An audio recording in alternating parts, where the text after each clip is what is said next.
आज आपण भेटणार आहोत आधुनिक काळातील 100 वर्ष पूर्ण झालेल्या बहिणाबाई चौधरी यांना। ज्यावेळी निगडी गावामध्ये सर्वप्रथम क्रांतिसिंह नाना पाटील आले होते, त्यावेळी सुद्धा आजींनी सर्वप्रथम त्यांना आजींनी ओवाळलं होतं। उगवतना उभा राहे न करे खोट्याची करे न्याय रे।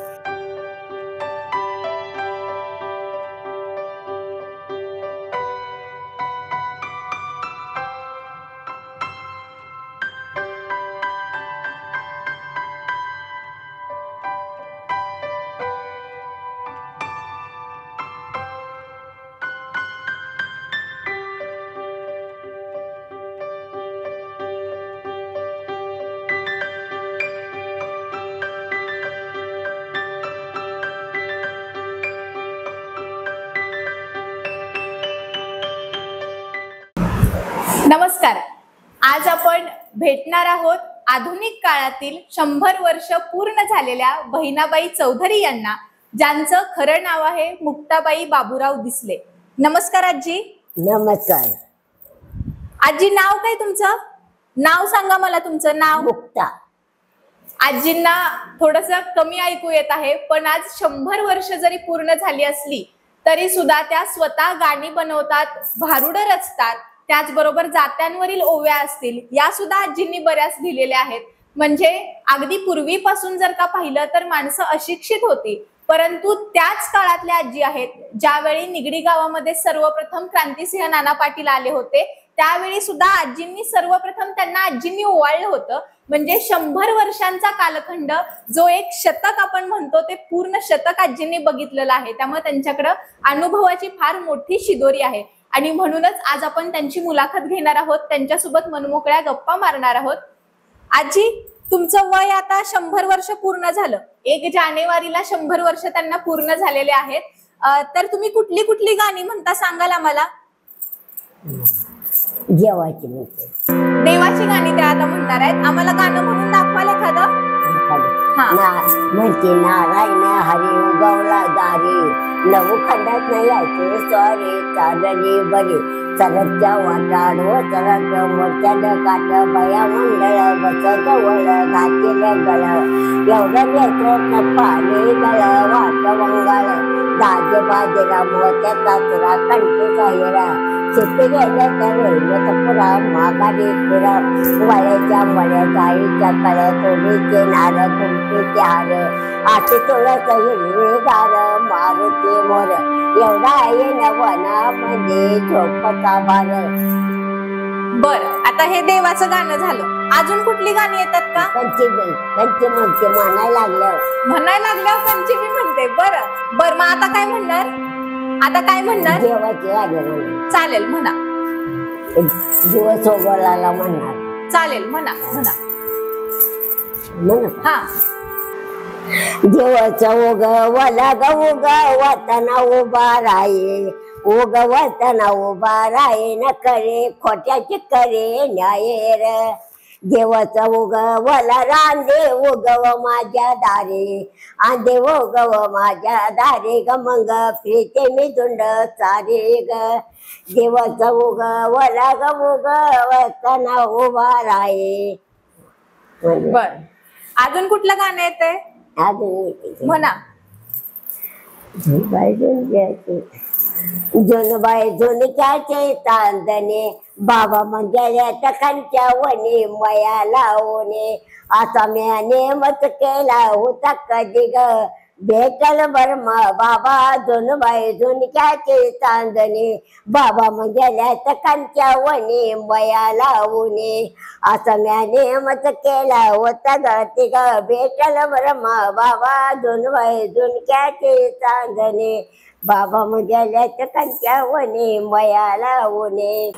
आजी, तर बालपण तुमचं कसं होतं? बालपणाबद्दल काय सांगाल? लहानपण चांगलं गेलं म्हणायचं, शाळा नाही, खेळा नाही, काय नाही। हा, आता तर बर। आणि मग लग्न कितव्या वर्षी झालं? 9 वर्ष। 9व्या वर्षी लग्न झालं। बर, मग लग्न कसं ठरलं होतं तुमचं? कुणी ठरवलं? अरे देवळाच्या गुरुजी म्हातारी, हा, तिथली म्हातारी होती, बर, निगडीची। हा, हरिभगुरो म्हातारा होता का नाही हा. त्याची चुलती होती. अच्छा बर. आणि हुंडा दिला होता का लग्नात? हुंडा दिलाय त्या माणसाने कुणी दिला? किचना देशाला.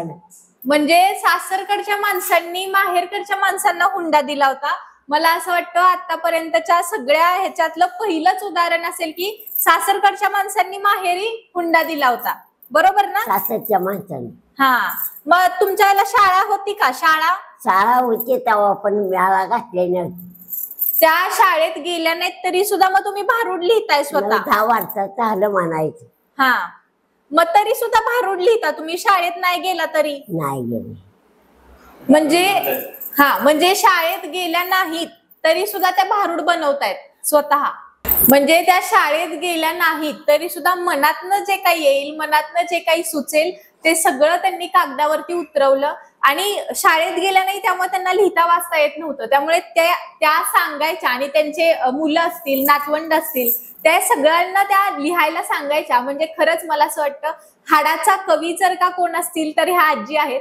कारण लिहिता वाचता न येणं तरी सुद्धा आपल्या मनात जे काही येईल ते बोलून दाखवणं, ते कवितेच्या रूपात मांडणं, गाण्यांच्या रूपात मांडणं, खरंच त्या काळातली ही सोपी गोष्ट नव्हती. आजी तुम्हाला अजून कुठली गाणी येत आहेत? म्हणा, तुम्हाला जे गाणं येईल ते म्हणा. देवाची म्हणजे म्हणा.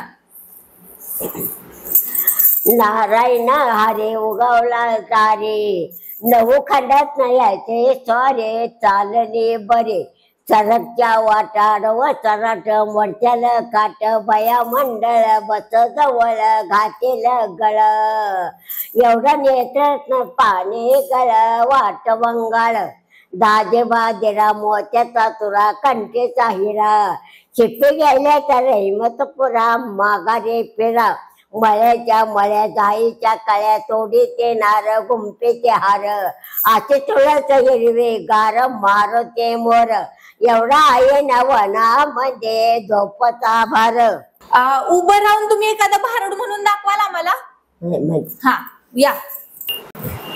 जागा शेवलाई नवा गबाय मेला नवची तवा, जागा शेवलाई नवा गबाय मेला नवची तवा, माझ्या जग्याचा काठ, माझ्या जग्याचा काठ त्याच्यावर हरिपाठ, जागा शेवलाई नवा गबाय मेला नवची तवा, जागा शेवलाई नवा गबाय मेला नवची तवा, माझ्या जग्याचे दोरे, माझ्या जग्याचे दोरे त्याच्यावर ज्ञानेश्वरे, जागा शेवलाई नवा गबाय मेला नवची तवा, जागा शेवलाई नवा गबाय मेला नवची तवा, माझ्या जग्याचे नेरे, माझ्या जग्याचे नेरे नाही वाचले म्या ज्ञानेश्वरे, जागा शेवलाई नवा गबाय मेला नवची तवा, जागा शेवलाई नवा गबाय मेला नवची तवा, माझ्या जग्याचे गुंडे, माझ्या जग्याचे गुंडे आले ज्ञानेश्वराचे झेंडे, जागा शेवलाई नवा गबाय मेला नवची तवा, जागा शेवलाई नवा गबाय मेला नवची तवा, नामदेवानं शेवला जागा, नामदेवानं शेवला जागा, सगळ्यांनी तलकडं बघा, जागा शेवलाई नवा गबाय मेला नवची तवा, जागा शेवलाई नवा गबाय मेला. आता तुम्ही पाहताय व्हिडिओ मधून तुमच्या लक्षात आलंच असेल की आजींना जरा ऐकण्याचा प्रॉब्लेम आहे. तर आज त्यांचा मुलगा आपल्या सोबत आहेत. त्यांचं नाव आहे तानाजी बाबूराव दिसले. नमस्कार काका. नमस्कार. नमस्कार. तर आजींच्या आयुष्यातले जे काही महत्वाचे प्रसंग आहेत, आजींना ज्या काही अडचणी आल्या त्या सुद्धा सगळ्या त्यांनी बघितलेल्या आहेत. तर आता आपण त्यांना विचारणार आहोत की आजींच्या आयुष्यातले महत्वाचे प्रसंग, अविस्मरणीय प्रसंग नेमके काय होते. आता लग्न झाल्यानंतर, इथं आल्यानंतर मग लहानपण जे होतं, आता लहानच वयात लग्न झालं, 10व्या वर्षात लग्न झालं. बरोबर. मग त्यानंतर काही काळ त्यांनी आपल्या ह्याच्यात म्हणजे आपल्या ह्याच्यामध्ये घातला, फॅमिलीमध्ये सगळं हे केलं. पण असा एक प्रसंग आला की जिथं प्लेगाची साथ आली आणि त्या साथ घरातली सगळी 7 माणसं ती संपूर्ण मृत्युमुखी पडली. बापरे. आणि त्याच्यानंतर मग त्यांना जे मुंबईवरनं त्यांचे मिस्टर आले, म्हणजे आमचे वडील आले आणि त्यांनी ते बघितलं आणि त्यांनाही परत प्लेगाच्या साथीने ग्रासलं. आणि त्यानंतर मग त्यांच्यासाठी पण खड्डे काढले, परंतु गावातला जाणकार व्यक्ती होते, त्यांनी नाडी बघितली आणि त्या नाडी बघितल्यानंतर त्यांना कळलं की हे जिवंत आहेत. म्हणून तो खड्डा जो आहे तो खड्ड्यामध्ये दही भात टाकून कोंबडा पुरून ते संपूर्ण खड्डा बुजवून टाकला. आणि त्याच्यानंतर मग हे 3 जण भाऊ वाचले. त्या 7 माणसं गेली, त्यात 3 राहिले. त्या 3 त्यांचा हा प्रपंच वाढला गेला आणि त्यांच्याप्रमाणे आता आम्ही जवळजवळ 39 जण, त्यातले आम्ही 36 जण हयात आहोत. हे त्यांनी चांगला एक जवळचा प्रवास बघितला. म्हणजे एकाच वेळेला कुटुंबातले इतकी माणसं मृत्युमुखी पडल्यानंतर सुद्धा घरातल्या स्त्रीनं बाईनं अगदी खंबीरपणे सगळं सांभाळणं ही सोपी गोष्ट नाही. आणि हा सगळा प्रसंग ऐकल्यानंतर मला रझिया सुलतान यांची नक्कीच आठवण झालेली आहे. कारण त्यांच्या सुद्धा आयुष्यातलं जर का पाहिलं तर आयुष्यातली सगळी महत्वाची माणसं, घरातली माणसं युद्धामध्ये मृत्युमुखी पडली होती. आणि तशीच काहीशी परिस्थिती इथं आहे. म्हणजे आपल्याला आतापर्यंतची नावं ज्या महिलांची आपण ऐकलेली आहेत, त्यांचा प्रवास असेल, त्यांची मेहनत असेल, ही सगळी आपल्याला दिसते. परंतु ही जी ग्रामीण भागातली काही माणसं आहेत, काही स्त्रिया आहेत, ह्यांनी सुद्धा तितकंच खडतर आयुष्य मला असं वाटतं त्यांनी जगलेलं आहे. तितक्याच अडचणी त्यांनी फेस केलेल्या आहेत. आणि म्हणूनच आपल्या चॅनलचा उद्देश हा आहे की अशी जी माणसं आहेत ज्यांच्या आयुष्यामध्ये अडचणी आल्या, मेहनत त्यांना खूप करावी लागली आणि तरी सुद्धा ती उभी राहिली, याच माणसांचा प्रवास आपल्याला सगळ्या समाजापर्यंत पोहोचवायचा आहे. तर काका, मला अजून तुम्हाला असं विचारायला आवडेल की अजून कोणत्या काही प्रसंग आहेत का, कोणत्या आठवणी आहेत का, त्या तुम्ही आता आजींच्या बद्दल सांगू शकाल?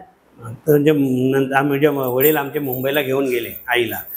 त्यानंतर उपजीविकेचं साधन म्हणून खानावळी घातली. 50-50 माणसं जेवायला होती घरामध्ये. मग भाकऱ्या बनवणं, चपात्या बनवणं सगळं चुलीवरतीच, तिथे मुंबईला पण चुलीवरच सगळं केलं. आता त्याच्यामध्ये जेवणारी माणसं जी होती ही गोदी गहू खात्यामध्ये काम करणारी, 100 किलोच्या गोणी वाहणारी, अशांना जेवण पण भरपूर लागत होतं. आणि मग त्यांनी काय केलं की सकाळी जो जेवणाचा राडा करायचा, ते पीठ मळायचं आणि त्याच्यानंतर भाकऱ्या चपात्या बनवायच्या. त्यात सकाळी 7 चपात्या ते घेऊन जाणार, खाणार आणि त्याच्यानंतर परत बांधून पण तेवढ्याच घेऊन जाणार. म्हणजे इतकं जे त्यांना कष्ट लागत होतं. मग त्याच्यामध्ये त्यांची अंगठी आहे ना अजून वाकडी आहे. करंगळी आहे ना, ही चपात्या लाटून लाटून अशी वाकडी झालेली आहे. ते आज तागायत तशीच त्यांची करंगळी आहे. आणि त्याच्यानंतर मग त्यांचं परत बुधवार रविवार असला की मटण, प्रत्येकाला पाव किलो मटण लागायचं. तेव्हा मटण खाणारी माणसं होती. आणि अशा वेळेला मग जर समजा ती बनवत असेल आणि समजा मी शाळेतून आलो बघितलं तर घरामध्ये सगळे मटणाची भांडी पडलेत. मी नॉनव्हेज, म्हणजे मी काय नॉनव्हेज न खाणारा म्हणून शाकाहारी, पण मी तरी पण ती उचलायचो, बाहेर जायचो, राखेने ती भांडी धुवायची आणि परत आणून द्यायची. आपण आपलं थोडंसं जेवायचं आणि परत शाळेत जायचं. मधल्या सुट्टीत आल्यानंतर हा आपला माझा उपद्व्याप असायचा, तिला मदत करायची. आणि त्यातूनच आम्हाला त्यांनी घडवलं. आमचं शिक्षण झालं हे तिच्यामुळे झालं. भले अशिक्षित असली तर आम्ही शिक्षित झालो की तिच्यामुळे झालं. आम्ही 4 जण भाऊ पण असेच चांगल्या प्रकारे शिकलो, चांगलं वळण लागलं, चांगल्याने निर्व्यसनीपणे आम्ही सगळे तिच्याबरोबर राहिलो. म्हणजे खरंच आज जर का तुम्ही पाहिलं तर खरे संस्कार काय असतात हे या ठिकाणी आपल्याला पाहायला मिळत आहे. म्हणजे मुलं सगळेच घडवतात, पण निर्व्यसनी मुलं घडवणं ही आजची काळाची खरंच गरज आहे. कारण 90% माणसं जर का पाहिली तर आता कोणतं ना कोणतं तरी व्यसन करत आहेत. परंतु दिसले परिवार हा संपूर्ण परिवार असा आहे की त्यांच्यामध्ये कोणीच व्यसन करत नाही, सगळी माणसं निर्व्यसनी आहेत. परटिनीचं म्हणते अगोदर, परटिनीचं म्हणा की म्हणा. परटीनं धुतं दोन्ही लिंब द्यायचे मी रसाचे, दोन्ही धोतर नेसायचे. परटीनं दोनं धुते लिंब द्यायचे मी देटाचे, दोन्ही धोतर काटाचे. परटीनं दोनं धुते लावू साबण पटक्याला, हावच्या जायचा नाटकाला. परटीनं दोनं धुते अनुसाया पार्वती माया शंकरा जवळे, दळदळीचे मंदिरे वैष्णव यावे लवकरे. पती उठवला तत्वरे शंकरा जवळे, सासू आणि सासरा धीरतो तिसरा, वव्या गाऊ कौतुका तो ये रे बाईटला. सत्वसाधन ठेविले पुण्याचे वैरिले, पापचे उचू गेले रे बाईटला. तुम्ही खूप छान गाणी म्हणताय आणि आम्ही स्वतःला खूप भाग्यवान समजतो की आम्ही तुम्हाला भेटलो आणि तुमची इतकी छान गाणी आम्हाला ऐकायला मिळाली. मी आल्यापासून बघती तुम्ही डोक्यावर पदर घेतलाय, का घेतलाय? मला आवडत नाही खाली पडल्याला. आवडत नाही त्यांना खाली पडलेला पदर. बर, म्हणजे कायम तुमच्या डोक्यावर पदर असतो. हातात गोट फाटल्या, दंडात बाजी बंद, नाव घ्यायची गलगा करा बंद, निगडी गाव चार, भोवतनाची चार, मध्ये चिरबंदी पार, चिरबंदी पारात रुपये पडलं 9,000, मोत्या पोळ्याचा भरला बाजार, जवार आलं काट, कुलप लावा पेट, जवार गेलं निघून, पाच पुतळ्या बघून, पाच पुतळ्याचा गोंड चार, हातात बांगड्या ठीक, जोडो मातोळीचे बोट नीट, जोडो मातोळीचे बोट उघडी, मागती कांची बुगडी, कांच्या बुगडीला जोब, मेवणं आलं दोघ, वाटेगावचं वाटानं, खेडेगावचं फुटानं, माळणीचा लसूण, कोकणचा फणस, डबे आलटणचे, राणी फलटणचे, उदबत्त्याची झाडं दाट, करा आंघोळीचा थाट, करा आंघोळीचा थाट, वासाच्या रांगा लावाय, जरिकाची धोतर नेसायला, सोन्याची तरी जेवायला, नाचीचं तंबू पाणी प्यायला, चुनाळीचा, जायपत्री जायची दरीची, लव पुण्याची, येल्लोरं चाचायचं, मुंबईचं पान पुढं, रंगारंगाचा भरती घालाच, नावाचा करते उल्हास. वा, इतक्या वयात सुद्धा इतकं सगळं लक्षात ठेवणं खरंच सोपी गोष्ट नाही. म्हणजे आता आमच्या वयाच्या सुद्धा मुलांनी काही ऐकलं, काही लक्षात ठेवायचं म्हटलं तरी हे लक्षात कसं ठेवायचं हा खूप मोठा प्रश्न असतो. पण इतकं सगळं लक्षात ठेवणं आणि तेही 100 वर्ष पूर्ण झाल्यानंतर खरंच मंडळी ही सोपी गोष्ट नाही. तुम्ही ताज हॉटेलला गेला होता? ताज हॉटेलला गेला होता तुम्ही? गेली. काय केलं तिथं, काय बघितलं सांगा की मला. छान माझे मग ध्यानात नाही. सांगा, तुम्हाला येईल ते सांगा. नाही, मी अक्कोताईने नेला होता जेवला ते. बर, अक्कोताईने नेलं होतं मला ताजमहाला ते. होय, बघितलं. कसं वाटलं तुम्हाला हॉटेल? मजा वाटली. मजा वाटली? तिच्या गुडघ्याला लागायचं काय एवढी अक्कोताई जेवला ते. हा, लई तुमच्या आई त्याच्यावर. होय ना. पण वहिनी म्हणले की माणसं असायचं, मी एवढीची. हा, अजून काय बघितलं तिथं? काय नसतं, तेवढेच चिन्ह दाखव. तेवढं काय खाल्लं तिथं? मग तिथं गेल्यावर काय खाल्लं तुम्ही? चहा पिला? नाही घेणार, नाही देण्यात राहिलं. हॉटेल आवडलं मग ते? हॉटेल आवडलं, बघितलं. हा, म्हणजे संपूर्ण या गप्पांवरून तुमच्या लक्षात येत आहे की आजींना खूप छान अनुभव आहे. 1 शतक त्यांनी पूर्ण केलेलं आहे. म्हणजे थोड्या दिवसात सुद्धा आपल्याला बरेच अनुभव येतात, परंतु एका शतकामध्ये त्यांना बरेच अनुभव आलेले आहेत. आता वयानुसार बऱ्याच गोष्टी त्यांच्या लक्षात नाहीत, पण त्यांना जी आवड आहे गाण्यांची असेल, ओव्यांची असेल, या गोष्टी मात्र त्या विसरलेल्या नाहीत. त्या अगदी छानपणे आपल्या सगळ्यांसमोर प्रेझेंट करत आहेत. परंतु आता त्यांच्या फॅमिली सोबत गप्पा मारल्यानंतर माझ्या हे लक्षात आलं की मुंबईमध्ये 1944चा झालेला बॉम्बस्फोट असेल किंवा त्यानंतर आलेली प्लेगची साथ असेल, या सगळ्या ज्या काही गोष्टी आहेत ज्या इतिहासामध्ये नोंद झालेल्या आहेत, त्यामध्ये गांधीजींची हत्या सुद्धा असेल, या सगळ्या घटनांचा त्या साक्ष आहेत. कारण त्या त्यावेळी मुंबईमध्ये होत्या. या सगळं त्यांनी अनुभवलेलं आहे. त्यामुळे त्यांच्याकडे खूप छान अनुभवाची शिदोरी आहे. आज त्यांच्याशी बोलून गप्पा मारून मला तर फार छान वाटलेलं आहे. मला एक खूप छान ऊर्जा मिळालेली आहे, मोटिवेशन मिळालं आहे. आणि मला असं वाटतं की ही मुलाखत बघून तुम्हालाही हीच ऊर्जा मिळाली असेल. ही ऊर्जा तुमच्याकडे कायम राहो. आजींना मी त्यांच्या पुढच्या वाटचालीसाठी शुभेच्छा देते. त्यांचं पुढचं जीवन, आयुष्य हे असंच निरोगी छान असावं आणि त्यांनी खूप छान अजून गाणी म्हणावीत आणि ती आम्हाला ऐकायला मिळावीत, इतकीच ईश्वराकडे प्रार्थना. धन्यवाद आजी.